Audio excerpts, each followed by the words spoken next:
Indian railway trade union के election चल रहे हैं और गुलबर्गा में सीआरएमएस यानी सेंट्रल रेलवे मजदूर संघ की टीम जोरों शोर से अपना प्रचार कर रही है। इस इलेक्शन में कुल 7 रजिस्टर्ड यूनियन इलेक्शन लड़ रही हैं और सभी रेलवे मजदूर वोट कर किसी एक यूनियन को जिताने का काम करते हैं। पूरे भारत में 17 जोन बनाए गए हैं जिसमें आने वाले 4 और 5 दिसंबर को वोटिंग की जाएंगी। Indian railway trade union election में 2 यूनियन के बीच कड़ी टक्कर है जिसमें से एक सेंट्रल रेलवे मजदूर यूनियन है। सीआरएमएस का गुलबर्गा में प्रोग्राम हुआ जिसमें चेयरमैन डॉक्टर प्रवीण वाजपेयी और शोलापुर रेलवे डिवीजन के सेक्रेटरी बागेवाड़ी यहां विजिट किए थे और गुलबर्गा में मौजूद सीआरएमएस के सभी टीम मेंबर्स के अलावा यहां रेलवे मजदूरों का हुजूम देखा गया है। इस इलेक्शन में सीआरएमएस अपने मैनिफेस्टो के जरिए कई बड़े वादे कर रही है जिसमें खासकर एनएसपी और यूपीएस स्कीम को हटाकर ओपीएस यानी ओल्ड पेंशन स्कीम को लागू करने का वादा किया गया है और इसके अलावा रेलवे डिपार्टमेंट में खाली पड़ी नौकरियों को भरना और मजदूरों के काम करने के टाइमिंग के अलावा दीगर कई बड़े वादे किए गए हैं। गुलबर्गा में इस प्रोग्राम की डिटेल जानने के लिए इस वीडियो को एंड तक जरूर देखें। अपना जो इलेक्शन है, सीक्रेट बैलेट इलेक्शन है, आपको अपना एक संगठन चुन के देना है। उसके लिए इलेक्शन लगाया जाता है, हर 5 साल में होना चाहिए। 10 साल से हुआ नहीं था, इसके लिए हमने बहुत प्रयास भी किया था कि भाई अपना इलेक्शन होके आपका सही जो मायना है हमको भी मिले थोड़ा सा कि भाई सही में हम काम कर रहे हैं कि नहीं। इसलिए अभी ये इलेक्शन में आपको दिखाना है कि हम सीआरएमएस क्या काम कर रही है, हमने आपके लिए काम किया है, ये आप वोट के थ्रू हमको दिखा सकते हो। मेरा इतना ही कहना है, मुंह जबानी तो हम सब जन एक दूसरे के लिए वाहवाही करते हैं। हम सामने आए, हम भी नमस्कार करते हैं, आप भी नमस्कार करते हैं, लेकिन बैलेट बॉक्स इतना बड़ा एक अपना अच्छा ये है कि जहां पे वोटिंग डाल के अपना सही वहां पे आप मत दे सकते हो, अपनी बात रख सकते हो। लेकिन जब बैलेट पेपर पे जाते हैं पैनल पे, उस समय केवल एक ही हमारा सीआरएमएस को बटन दबा के हमारा बामों से उस तरह से चिल्लाना चाहिए। यही हमारा एक नारा है। जब हमारे साहब हमारे झाड़ियाँ जब हम झाड़ के नीचे बैठते तो हमारा पेड़ बड़ा होना चाहिए, छऊ तो उससे नीचे बैठते हैं, इसलिए हम पानी देने वाले आप और हम लोग हैं। हमारे प्रेसिडेंट साहब उतने लंबे से आए, मुंबई से आए, यही बात बताने के लिए आए। कृपया करके मैं रिक्वेस्ट करता हूं सभी से, हमारे एनएफआईआर हमारा सीआरएमएस कभी भी ऊंचा रहेगा, ऊंचा है, ऊंचा ही रहेगा। सीआरएमएस जिंदाबाद, जिंदाबाद, जिंदाबाद, सीआरएमएस जिंदाबाद, जिंदाबाद, जिंदाबाद। ओल्ड पेंशन चाहिए, चाहिए तो चाहिए। ये इस चीज को हर कर्मचारी जानता है, अगर हमारा फायदा होना, और ये बुढ़ापे की लाठी मानो आप एक तरीके से। पूरा सेंट्रल रेलवे मजदूर संघ पूरी ट्रेन लेके गया था। वो ट्रेन सरकार ने नहीं दी थी। हमने कहा था हमारे लोग चंदा इकट्ठा करेंगे, 50-50 में चंदा इकट्ठा किया, कपड़ा लगाया और हम अपनी पूरी ट्रेन लेकर यहाँ से दिल्ली तक गए थे। रास्ते में जानबूझकर हमारी ट्रेन को रोका जा रहा था। जब बहुत रोका गया तो हम लोग पटरी में उतर आए। हमने कहा हमें पाथ दो, हम लेट हो रहे हैं। गाड़ियां रुकी, हमें पाथ मिला। ये बात था हमारा मतलब जो हमारा जज्बा था पुरानी पेंशन योजना के प्रति। हमने लगातार अगेंस्ट में रहे और ये मतलब पेंशन कोई मेहरबानी नहीं है, अदर वर्ड कोई मेहरबानी नहीं है। ये जो कर्मचारी काम करता है ये उसके किए हुए पूर्व के कामों का फल है जो पेंशन में मिलता है। सुप्रीम कोर्ट का डिसीजन था। कोई भी कंट्रीब्यूटरी पेंशन, चाहे वो न्यू पेंशन योजना हो, स्कीम एनपीएस हो, या जो अभी अभी उन्होंने लागू नहीं हुई है, केवल पुछल्ला छोड़ा बाद में बात करेंगे यूपीएस का। सरकार ने एक पिल्लू छोड़ा, पिल्लू यूपीएस का। कोई भी अंशदायी या कंट्रीब्यूटरी पेंशन सुप्रीम कोर्ट के इस निर्णय के डिसीजन के स्पिरिट के खिलाफ है। खिलाफ है कि नहीं? ओल्ड पेंशन योजना जो हमारे सब ना बुढ़ापे की लाठी है वो मिलनी चाहिए। सवाल थोड़ा ये हुआ, हम इस लड़ाई को पुरानी पेंशन योजना के मांग के लिए हम आगे बढ़ रहे थे।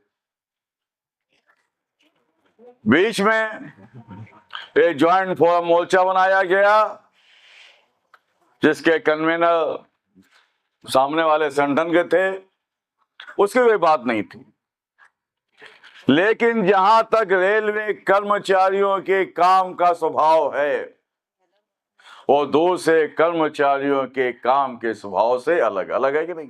पूरे इंडियन रेलवेज में जो ट्रेड यूनियंस है, उनके मान्यता के चुनाव होने जा रहे हैं, जिसका वोटिंग 4-5 दिसंबर और 6 दिसंबर 2024 होने जा रही है। हर 6 साल बाद ये चुनाव होते हैं। इस बार चुनाव लेट हुए हैं। जो 2019 चुनाव थे, वो अभी कोर्ट के आदेश से उन्होंने अभी चुनाव करवाए हैं। NFI सेंट्रल मजदूर संघ जिसका का चुनाव चिन्ह वट वृक्ष, बनियान ट्री या बरगद का पेड़ भाग ले रहा है। हमारा एक गौरवशाली इतिहास रहा है। 1955 1955 में सबसे पहले पेंशन डिमांड हमने किया था। 1950 पेंशन आई और 1972 में सीसेस पेंशन रूल लागू हुआ, जिसे ओल्ड पेंशन के रूप में आप समझते हैं। 24 अगस्त 2024 को जो यूपीएस योजना को कैबिनेट ने अनाउंस किया था, हमने उसके खिलाफ में, क्योंकि वो कर्मचारियों के लिए अनुकूल नहीं थी, तत्काल हमने सेंट्रल मजदूर संघ की मुख्यालय कार्यकारिणी सभा को बुलाया 2 सितंबर को, और कार्यकारिणी ने यूपीएस को सिरे से खारिज कर दिया कि यूपीएस भी स्वीकार नहीं है, एनपीएस स्वीकार नहीं है, हमें सिर्फ अगर स्वीकार है तो ओल्ड पेंशन योजना स्वीकार है। और हमने उसके तहत 2 सितंबर 2024 को पूरे सेंट्रल रेलवे में धरने, मोर्चे, प्रदर्शन एक ही समय पर किए। 7 अक्टूबर 2024 से 30 अक्टूबर तक ओपीएस संकल्प यात्रा निकाली और यूपीएस का विरोध किया। हमारा सबसे पहला मुद्दा यही है कि जो रेलवे कर्मचारी हैं, उनके कार्य का स्वभाव, complex of the duties, discipline में काम करना, वो ऑलमोस्ट फौज के समान है। एक समय था जब फौज, रेलवे फौज का हिस्सा हुआ करती थी। आज भी टीए कैंप लगते हैं। हमारे रेलवे कर्मचारी को जो काम दे दिया जाता है, चाहे लोको पायलट हो, ट्रैक मेंटेनेंस हो, टीआरडी का स्टाफ हो, इलेक्ट्रिकल स्टाफ हो, सारे वो एक अनुशासनबद्ध तरीके से वो काम करते चले जा रहे हैं। इसे फौज काम करती है। फौज भी कोई भी सीजन हो, चाहे गर्मी, सर्दी, बरसात, बहुत ज़्यादा गर्मी हो, बहुत ज़्यादा सर्दी, लेकिन हमारा रेलवे एम्प्लॉइज कभी काम नहीं छोड़ता है। इसे फौज काम नहीं छोड़ती है। हमारे जैसे काम के दौरान जो हमारे रेलवे कर्मचारी रनओवर हो जाते हैं, मेरे शब्दों में शहीद हो जाते हैं, उनकी संख्या फौज में शहीद होने वालों से कम नहीं है, बल्कि ज़्यादा ही होगी। फौज की शहादत का सम्मान है, लेकिन जो सम्मान रेलवे कर्मचारियों को फौज के समान मिलना चाहिए था, उतना नहीं मिल पा रहा है। जहाँ तक पेंशन का सवाल है, फौज में ओल्ड पेंशन योजना लागू है और फौज को एनपीएस से एग्जेम्प्ट रखा गया है। हमारी डिमांड है कि रेलवे कर्मचारियों को भी फौज के समान ओल्ड पेंशन योजना के अंतर्गत जो 1/1/2004 से भर्ती हुए रखा जाना चाहिए,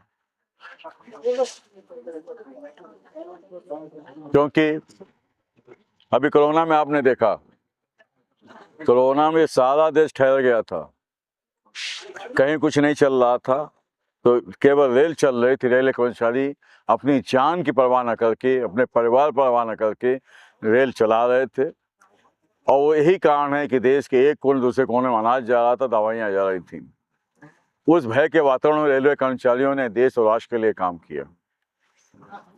इन्हीं सब बातों पर जब फरवरी 2014 में हमारे रेल मंत्री श्री मल्लिकार्जुन खड़गे जी थे, उनसे बातचीत हुई। उन्होंने बातचीत को एक्सेप्ट किया। 29 मार्च 2014 को वित्त मंत्री पी चिदम्बरम चिट्ठी लिखा कि रेलवे कर्मचारियों को काम का नेचर मिलिट्री के समान है, इसे इन्हें जो है एनपीएस से मुक्त रखना चाहिए और ओपीएस के अंतर्गत लाना चाहिए। ओल्ड पेंशन योजना इस इनके लाना चाहिए। उन्होंने लिखा चिट्ठी, सरकार बदल गई। उस टाइम पे एनडीए सरकार आई। एनडीए सरकार में सुरेश प्रभु जी रेल मंत्री थे। उन्होंने भी चिट्ठी लिखी कि रेलवे कर्मचारियों को ओल्ड पेंशन योजना के अंतर्गत लाना चाहिए। अभी कैबिनेट सेक्रेटरी से बात हुई, एनएफआई लेवल पर बातचीत चल रही थी, उसका आउटकम कुछ आया नहीं है। अभी सरकार ने अनाउंस किया यूपीएस 1/4/2025 से लागू होने का, गजट में आया नहीं है। लेकिन ये यूपीएस हमें स्वीकार नहीं है। जो कार्पस हम देते हैं, उस कार्पस हमें आप दे रहे हैं, वो कार्पस हमारा हक है, हमें पूरा मिलना चाहिए। ओल्ड पेंशन योजना स्कीम लागू होनी चाहिए। सुप्रीम कोर्ट का डिसीजन था, डीएस नकारा के संदर्भ में उन्होंने कहा था कि पेंशन हमारा संवैधानिक अधिकार है, ये कोई इनाम नहीं है। कोई भी अंशदायी या कंट्रीब्यूटरी पेंशन योजना, चाहे वो न्यू पेंशन स्कीम हो, योजना हो, जिसे एक्चुअली नेशनल पेंशन स्कीम बोलते हैं, हम लोग न्यू पेंशन स्कीम बोलते हैं, जिसे नो पेंशन स्कीम आप समझ लीजिए, वो है ही नहीं उस चीज़ को। या यूपीएस जो अभी उन्होंने अनाउंस की है, यूनिफाइड पेंशन स्कीम, ये कोई भी स्कीम सुप्रीम कोर्ट के दिए गए निर्णय के स्पिरिट को पूरा नहीं करती हैं, उनके डिसीजन के भावना पूरा नहीं करती हैं। तो एनएफआई सेंट्रल मजदूर संघ की मांग है कि रेलवे कर्मचारियों को पुरानी पेंशन योजना यानी ओल्ड पेंशन योजना के अंतर्गत लाया जाए। ये मेरी मेन डिमांड है। दूसरा डिमांड्स, जो हमारे पॉइंट्समैन हैं, उनका भी कैरियर ग्रोथ बहुत ज़्यादा नहीं, 2 ही गेट थे पहले, स्विचमैन केबिनमैन थे, अभी वो बंद हो गया है। तो उनको भी 4200 तक उनका कैरियर ग्रोथ बनाना जाना चाहिए और 4200 को प्रमोशन देना चाहिए। रिस्क अलाउंस हमने टेक मेंटेनेंस के लिए रिस्क अलाउंस 10,000 की मांग की है। काम के 8 घंटे की मांग के 8 घंटे होना चाहिए, जिसमें लंच में उनका शामिल होना चाहिए। तो अच्छा डिवाइस देना चाहिए उनको, और उनको टेक मेंटेनेंस में सारे आरआरबी जो भर्ती है वो टेक मेंटेनेंस में आना चाहिए। फिर उसके बाद दूसरे डिपार्टमेंट भेजना चाहिए नियमित रूप से। एलडीसी ओपन ऑल होना चाहिए, जीडीसी नियमित रूप से होना चाहिए। यहाँ कई बातें जो हमने लेकर इसमें आए हैं। हमने टीआरडी स्टाफ के लिए, पॉइंट्समैन के लिए, एसएनटी के लिए, पीवे के सभी कर्मचारियों के लिए, सीएनडब्ल्यू के लिए, वर्कशॉप के लिए इत्यादि, जो इसमें जहाँ पर भी रिस्क है ज़िंदगी का, उन सबके लिए रिस्क अलाउंस मांगा है हमने। हम अपने काम को ला रहे हैं कि हमने 1956 से लगातार काम किया है। हम महंगाई भत्ता हम लाए, पहले महंगाई भत्ता नहीं था। 1 जनवरी और 1 जुलाई को महंगाई भत्ता मिलता है, जो प्राइस इंडेक्स आधा डिसाइड होता है, बाजार के सब डिसाइड होता है।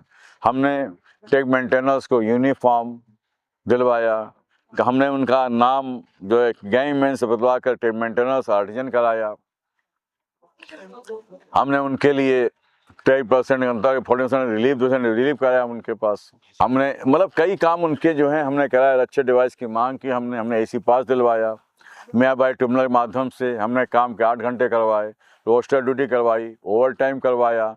टेकमैन जो पहले अभी टेक मेंटेनेंस है उसको अनस्किल्ड का दर्जा उसमें सिस्टम दिलवाया। अभी हमने 2014 से स्किल्ड का दर्जा दिलवाया, टेक मेंटेनेंस बनवाया। नाइट ड्यूटी हमने दिलवाई, ओवर टाइम दिलवाया। अभी रिस्क अलाउंस हमारी वजह से मिला, ड्रेस अलाउंस मिल रहे हैं। पहले यूनिफॉर्म नहीं थी, जहाँ पर यूनिफॉर्म दिलवाई। मतलब बहुत से ऐसे काम है जो हमने दिलवाए। तो उन कामों का आधार बनाकर, और ये लक्ष्य हमारा जो आप भी ले सकते हैं, जो हमारा मैनिफेस्टो आप बोल सकते हैं, इन तमाम चीज़ों को लेकर हम चुनाव मैदान उतरे हैं। और वोट हमसे यही कह रहे हैं कि हमें वोट दिलवाइए।